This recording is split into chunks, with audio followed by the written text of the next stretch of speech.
Donnie. Come on in. Pink Panther. Either lift up your shirt or take it off, or just give us a way to see what's going on here. Nothing. Ooh. I got no ass. Nothing. But if you feel this guy's hamstrings, god damn, his hamstrings are like my quads. They are just strong as hell. They are tugging down. If you imagine I'm a hamstring, and here's the hip that I'm attached to, and these are the knees I'm attached to, his hamstrings are doing this. They're just pulling down on his hips. So it's not that you don't have butt muscles, it's just that they're hidden way under you.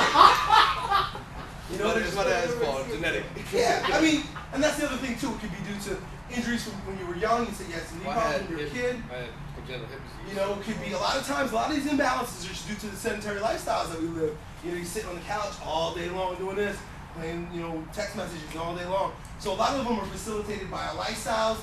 A lot of them, mine is genetics. My mom has a big ass. This is the way we look. So it's genetics, but the thing is that it's there. So we want to work with it the best that we can. So let me ask you guys a question. Generally speaking, what's going to be long and loose on Donnie, and what does he need to strengthen? Say it again? Lower back. Yeah. And what? Lower back is hip flexors. Yep. So he's on the opposite end of the spectrum. He needs to strengthen his low back. He needs to strengthen his low back. He needs to strengthen the hip flexors. His abdominals, generally speaking, are going to be overdeveloped or tonic. And you know, he's got a little bit of a gut there, but it doesn't mean that those muscles aren't really pulling him this way. You know what I'm saying? And the abdominals are a lot of muscles in there, and they all serve different functions. And what I'm talking about in particular is the rectus abdominis. The rectus abdominis is the ones that give you the six-pack look. They're attached to your rib cage and down into your hip. It's just a long sheath, just like this. You got your external and your internal oblique and your TVA, transversus abdominis. But I'm just talking about and that's the other thing. A lot of people think doing abdominals is just training the rectus abdominis, it's just the muscle on top. That's not the case. That muscle gets overdeveloped, and because it's attached to your hips and because it's tapped up here, what happens if they get long, and what happens if they get short?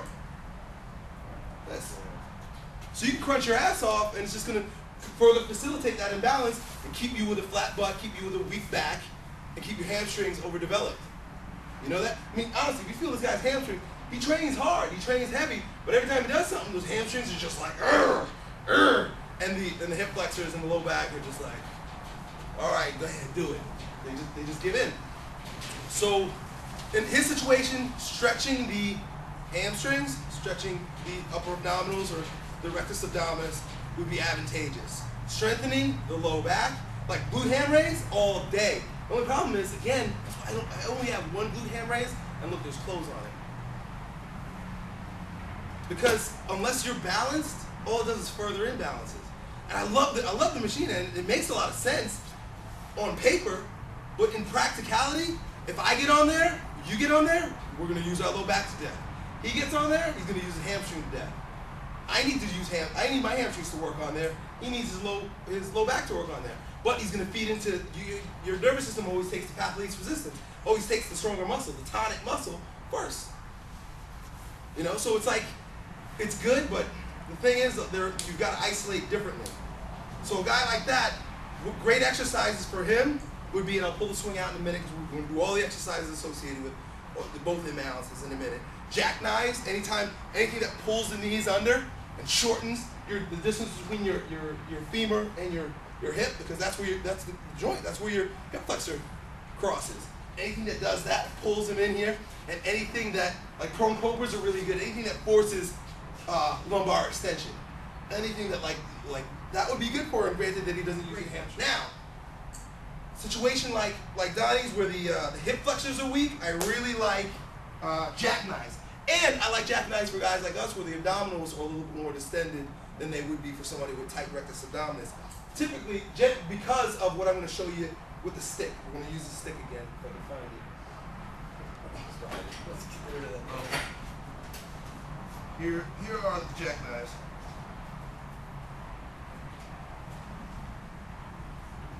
Now you can see I'm tightening using my hamstrings to pull under, but I'm also using my abdominals to help minimize the drooping of my core. You know what I'm saying? Like, You don't want to just sort of drop, because if you don't activate the abdominals, you end up looking like this. See that? So it's tucking under the butt, tucking under the chin, showing off the chest, and flexion of the hips. There's a lot going on there. So if you notice, if I were to take a stick and put it on top, like I did when you guys were doing bend over rows, I would still have that same alignment, which is key. So let's, Donnie, why don't you try that out?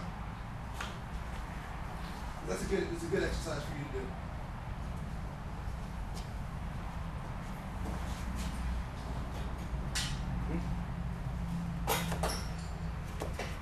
Good. Now, get your butt up onto the stick. Higher, higher, higher. Good.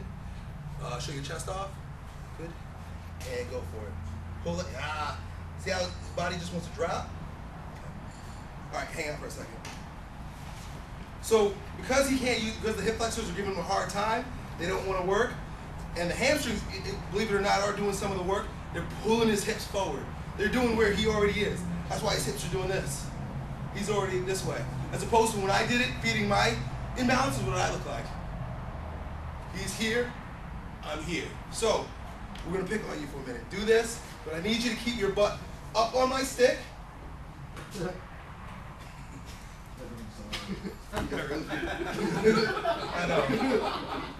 Good. Show your chest off, tuck your chin, get your head on the stick. I should be able to tickle your butt the whole time. A lot of butt stuff going on here. I'm telling you, I'm a fanatic with the glutes. Good, keep your butt up on my stick, get it up higher, higher. When I do this, that means raise your butt. Good, keep your butt on my stick, pull your knees under. Watch what's gonna happen. Can you go any further than that? Not much. Yep, your butt totally came off. You can't do it. I mean, it's tough for him to do. Get your butt up higher. Get it. Keep it there and pull your knees under. Keep your arms straight. Come on, bench presser. Come on, pull up. Come on, get it up. It's hard for him to do. So and then you're starting off holding isometric and floating in there? Yeah, isometric. But again, what do you want him to be able to do? Integrate. You want him to squat. You want him to deadlift. You want him to lift stones. So it's like, how much isolation can you do when you want to get this kid moving already? You know, imagine he's like 16 years old and the season's in 3 months. How much isolation are you gonna do with this guy? So it's like I try to integrate as fast as possible. Sometimes I don't even start with isolation. I'll just get you right into the integrated and force you to do it right. You know? So it's like with him, I mean, there are isolation exercises, yes, but it's like, I don't have time to isolate with you, so you just gotta figure it out. So we may just work on that. He'll get better, maybe right before our eyes, but it may take a couple weeks before that gets to where it needs to go.